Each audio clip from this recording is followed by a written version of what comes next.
आज हम संकल्पः सिद्धिदायकः इस पाठ का हिंदी अनुवाद करेंगे जिसका अर्थ है दृढ़ निश्चय सिद्धि प्रदान करने वाला होता है। प्रस्तुत पाठ में वर्णन किया गया है कि किस प्रकार कठिन तपस्या करके पार्वती ने शिव को पति के रूप में प्राप्त किया। कथा के द्वारा यह शिक्षा दी गई है कि दृढ़ निश्चय और कठोर परिश्रम से कठिन कार्य को पूर्ण किया जा सकता है। तो इस वीडियो में अभी हम पहले पाठ पार्वती शिवम पति रूपेण अवांछत से लेकर पुनरपि तपसौ फलम नैव दृश्यते यहाँ तक का हिंदी अनुवाद करेंगे। तो प्रस्तुत है पाठ का हिंदी अनुवाद। पार्वती शिव को पति के रूप में चाहती थी, इसके लिए वह तपस्या करना चाहती थी। उसने अपनी इच्छा माँ को बताई। यह सुनकर उसकी जो माँ थी मेना, वह चिंता से व्याकुल हो गई। तो मेना जो कि पार्वती की माँ है, उन्होंने कहा, बेटी, इष्ट देवता तो घर में ही रहते हैं, तप कठिन होता है। तुम्हारा शरीर बहुत कोमल है, तुम घर पर ही रहो, यहीं पर तुम्हारी इच्छा पूर्ण हो जाएगी। तो पार्वती कहती है, माँ, मेरी जो अभिलाषा है या इच्छा है वो तपस्या के द्वारा ही हो सकती है, अन्यथा मैं वैसा पति कैसे पाऊंगी। मेरा तप मैं तप ही करूंगी, यही मेरा संकल्प है। इस पर पार्वती की माँ मेना कहती है, पुत्री, तुम ही मेरे जीवन की अभिलाषा हो, यानी तुम जो चाहती हो वही करो, क्योंकि तुम्हारी इच्छा ही मेरी इच्छा है। पार्वती कहती है, ठीक है, पर मेरा मन लक्ष्य प्राप्ति के लिए व्याकुल है और सफलता प्राप्त करके मैं फिर से आपकी शरण में आ जाऊंगी और आज ही मैं अपनी सखी विजया के साथ गौरी पर्वत पर तपस्या के लिए जा रही हूँ। और यह कहकर पार्वती जो है अपने घर से जंगल की ओर चली जाती है।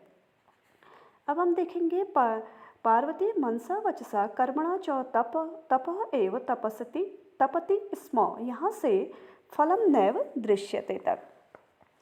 तो इसका हिंदी अनुवाद है, पार्वती ने मन, वचन व कर्म से तप किया। कभी रात को भूमि पर तो कभी शिला पर सोती थी। एक बार विजया ने कहा, विजया कौन है? विजया पार्वती की सखी है। तो उसने कहा, सखी, तप के प्रभाव से हिंसक पशु भी तुम्हारे मित्र बन गए हैं। पंच अग्नि व्रत भी तुमने किया है, फिर भी तुम्हारी इच्छा पूर्ण नहीं हो रही है।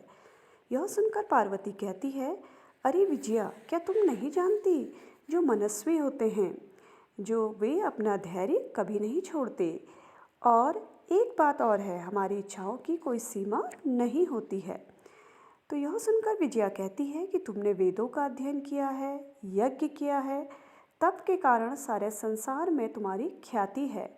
अब तुम अपर्णा के नाम से प्रसिद्ध हो गई हो। अपर्णा यानी जिसने अपना सब कुछ समर्पित कर दिया हो, लेकिन फिर भी मुझे तपस्या का कोई फल नहीं दिखाई दे रहा है।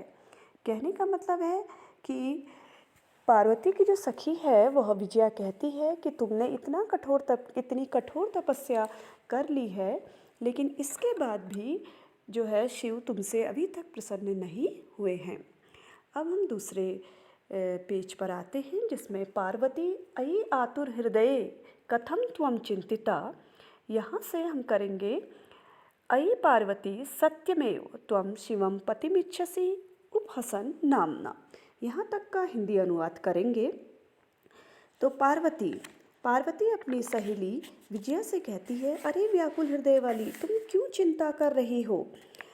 और तभी पर्दे के पीछे से कोई आवाज़ आती है, मैं आश्रम में रहने वाला ब्रह्मचारी हूँ, मैं पानी पीना चाहता हूँ, मुझे कोई पानी दो। विजया देखती है और कहती है, अरे कोई ब्रह्मचारी आया है। और विजया जल्दी से जाती है और तभी वटु रूप धारण किए हुए शिव ने प्रवेश किया। तो विजया कहती है, हे ब्रह्मचारी, आपका स्वागत है, यहाँ पर बैठिए। मेरी सखी पार्वती जो है वह शिव को पति के रूप में प्राप्त करने के लिए तपस्या कर रही है। तो इस पर वो ब्रह्मचारी जो है वह कहता है कि हे तपस्विनी, किम क्रियार्थम पूजा उपक्रम वर्तते।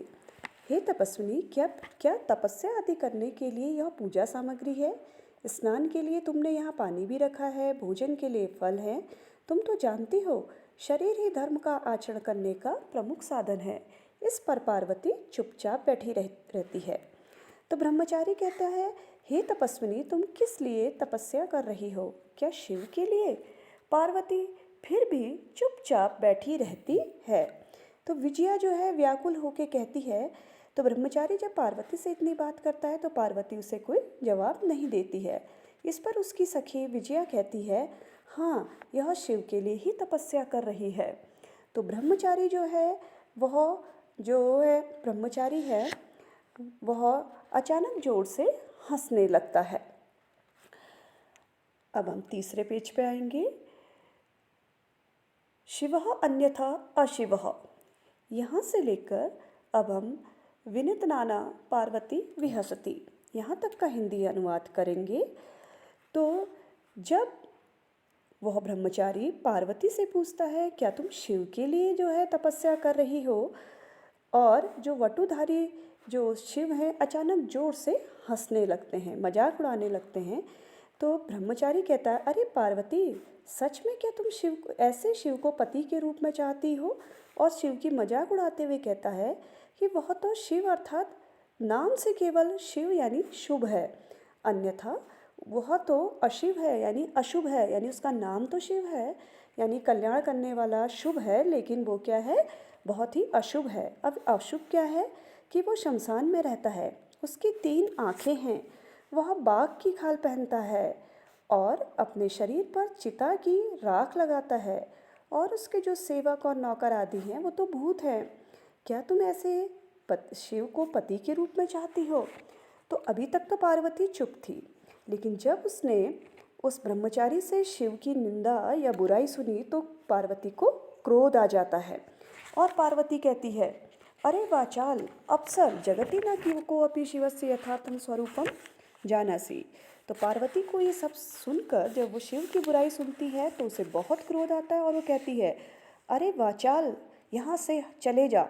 वाचाल मतलब बहुत ज़्यादा बोलने वाला। संसार में कोई भी शिव के असली रूप को नहीं जानता है, और जैसे तुम हो वैसी ही बातें कर रहे हो। कहने का मतलब है तुम बहुत गंदे हो, इसीलिए शिव के बारे में भी गंदी गंदी बातें कर रहे हो। तो पार्वती जो है कहती है कि चलो सखी, यहाँ से हम चलते हैं, क्योंकि जो शिव की निंदा करता है, जो भगवान शिव की बुराई करता है, वह तो पाप का भागी होता है, और जो उनकी बुराई सुनता है उसे भी पाप लगता है। और पार्वती तेजी से अपनी सहेली को पकड़कर बाहर निकलने लगती है। तभी पीछे से ब्रह्मचारी का रूप त्याग कर शिव उनका हाथ पकड़ लेते हैं और पार्वती लज्जा से कांपने लगती है। शिव पार्वती से कहते हैं, मैं तुम्हारे दृढ़ संकल्प से खुश हूँ और आज से मैं तुम्हारी तपस्या से खरीदा हुआ दास हूँ। और झुके मुख वाली पार्वती मुस्कुराती है।